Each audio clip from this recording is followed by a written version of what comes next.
After 3 long years of wait, Redmi has finally introduced the successor of the K20 series in India in the form of this Redmi K50i. I know many of you are really excited about this phone, but you still want to know if it is the best phone under 30,000 rupees, does it have good cameras, how long does the battery last, or is it better than the iQOO, Poco or the OnePlus phones in this price range? In this video, I will answer all these questions and much more. Hey guys, it's Sagar, and in this video, let us take a very close look at this Redmi K50i. I have been using this phone for the last couple of weeks.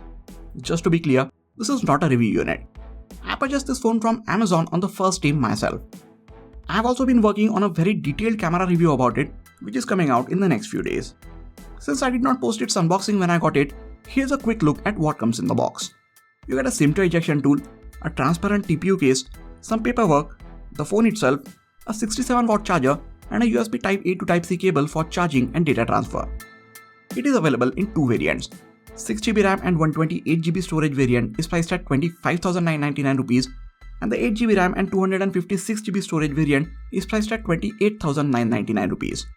These are their official prices, but you can get both these phones for a lot less with a few discount and card offers. There are 3 color options to choose from: Phantom Blue, Quicksilver, and Stealth Black. The Phantom Blue color has a slight shimmer to it, which I am not a big fan of. I went with the Stealth Black color because I think it looks the best. The back of the phone is not glass this time. It's a plastic or polycarbonate back with a matte finish, which fortunately doesn't attract too many fingerprints. You also get a plastic frame with flat edges, and the display is also flat and protected by Gorilla Glass 5. The ports and buttons on this phone are not that different from most of the recent Xiaomi phones. There is a power button on the right side, under which sits the fingerprint sensor. Since this is a physical fingerprint sensor, it is pretty fast and extremely accurate to unlock this phone. Then there are volume buttons above it. At the top, we have the 3.5mm headphone jack, which I know for a fact makes many people really happy. Then there is a noise cancelling microphone, a speaker grill, and an IR blaster. There are no ports or buttons on the left side, and at the bottom we get the SIM tray, which can hold 2 nano SIM cards, the main microphone, USB Type-C port, which sadly is still just USB 2.0, and another speaker grill. Both the top and bottom speakers give us stereo audio with Dolby Atmos for great listening experience. The overall in-hand feel of this phone is really good. The 6.6-inch display, it is not exactly a compact phone, but it does not feel like a huge behemoth like the Nothing Phone 1 in my hands. The weight is 200 grams, which also makes it slightly heavier, but this weight is distributed very evenly throughout the entire body, so it doesn't feel top or bottom heavy. Honestly, with a plastic bag, I was expecting the weight to be a bit less, but my guess is the 5000 mAh battery inside makes the weight go up a bit. While we are at the topic of internals, I am going to get the specs of this phone out of the way early on and then talk about the experience of using it for the last few weeks. It packs in the MediaTek Dimensity 8100 processor, 6 or 8GB of RAM with 128 or 256GB of internal storage respectively. And all of this is powered by a 5080 mAh battery. All these specs are very powerful. The MediaTek 8100 processor is supposed to be more powerful than the Snapdragon 870, and some of the benchmarks says that it even tops the Snapdragon 888 chipset. The RAM modules are LPDDR5 and the storage is also UFS 3.1, so pretty snappy specs overall. The 6.6-inch display at the front gets a resolution of 2460x1080 pixels, HDR10 support, Dolby Vision and 144Hz refresh rate. All of which sounds amazing, but there is a big downside. It's a LCD panel and gets a typical brightness of 500 nits, and the peak brightness while watching HDR content is just 600 nits, which is much lower than other phones in this price range. I'm not too worried about it being an LCD panel, but the brightness seems to be pretty low when you are using this phone outside. It's not OLED, so the blacks are not as deep and the colors are not as rich while consuming content. The viewing angles are decently wide, but not as good as the OLED panels, and there's a bit of dimming and color shift if you look at the display from off-axis. I think this is one of the reasons which might keep some people away from the K50i. But if you look past this, and the overall experience of using this phone has been really good. Thanks to the stereo speakers, the audio while consuming media is top notch. The speakers does rattle a bit at highest volumes, but the audio is rich and clear, and I still think it is one of the better sounding speakers than what you find on phones in this price range. After a while, you forget about it being an LCD screen and start falling in love with the amazing smooth experience thanks to the 144Hz refresh rate. Now the MediaTek 8100 is a very efficient processor, but if you want to preserve the battery life on your phone further, this K50i also gives you the option of lowering the screen's refresh rate down to 90 or 60Hz. Usually, most of the people who I show these phones to don't really notice the high refresh rate of the display. But I showed this phone to 3 people and all of them asked me if I did something to the screen to make it feel faster and smoother. So yeah, when set to 144Hz refresh rate, people coming from 60Hz displays will definitely notice a difference in the scrolling speed. It is running MIUI 13.2.3 which is built on Android 12. Xiaomi has said that it will get 2 major Android updates and 3 years of security patches, so update wise you don't have to worry too much. Out of the box, other than a few Xiaomi apps, I did not find too many pre-installed apps. I think the Amazon and Facebook apps were amongst some of the third-party apps, but other than that, I have installed most of the apps that you see here. The UI seems snappy and there are no stutters or frame drops while scrolling. Apps open noticeably quicker on this phone, so all in all, most people won't have any issues with the user interface on this phone. The processor inside can run almost any app that you can throw at it without any issues. In fact, I think the overall performance is better than the phones that come in this price range, which typically come with Snapdragon 778G processor inside. So for your daily tasks and even for some heavy apps and games, this phone would perform really well. This can very well be a gamer's phone with a Dimensity 8100 processor, longer lasting battery, no overheating or throttling, a 3.5mm headphone jack and a price tag of just around 25,000 rupees. As I just said, there is no heating or overheating issue on this phone, and even with longer gaming sessions, it just gets a bit warm. Nowhere close to some of the other phones like the Nothing Phone 1 after its recent software update. I just think Xiaomi needs to work a bit on the background app management.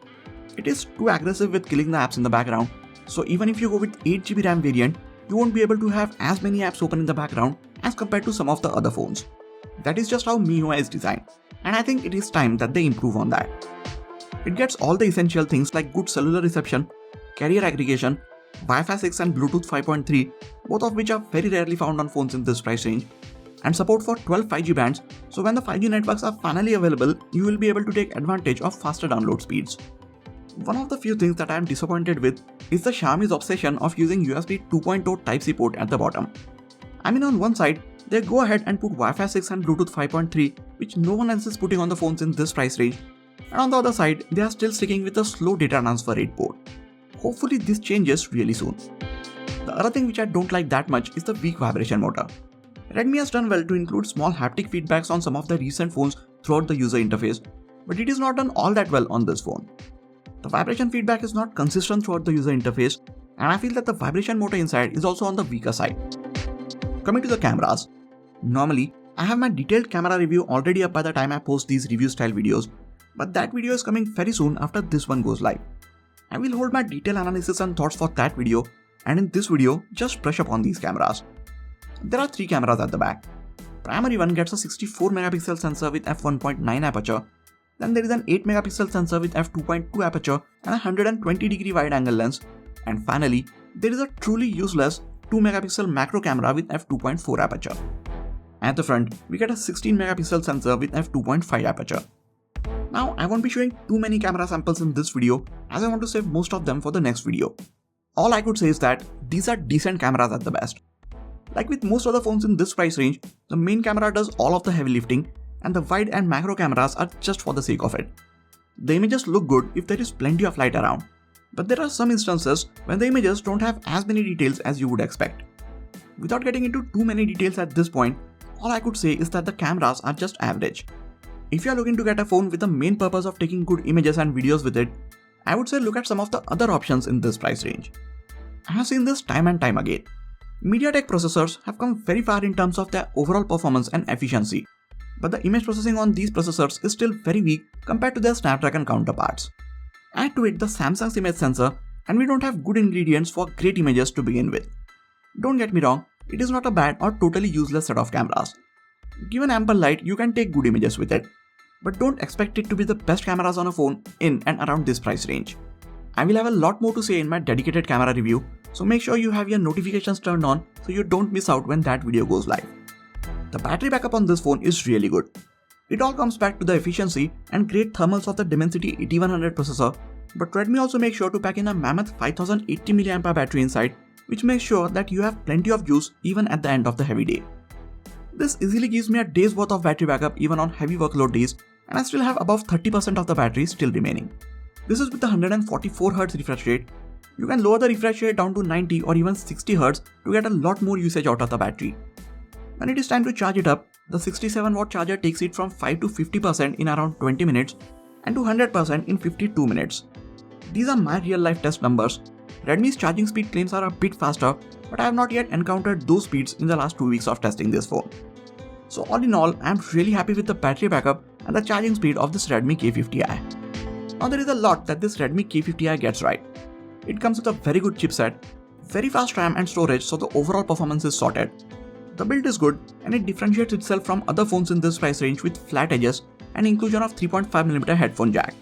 The 144Hz display is super smooth, the battery is huge, the backup is great, and the charging speed is pretty fast as well. All of these specs are really good for a phone starting at around 25,000 rupees. Some things which this phone doesn't do all that well are related to its display and cameras. The display has LCD panel while everyone else has moved on to OLED displays in this segment.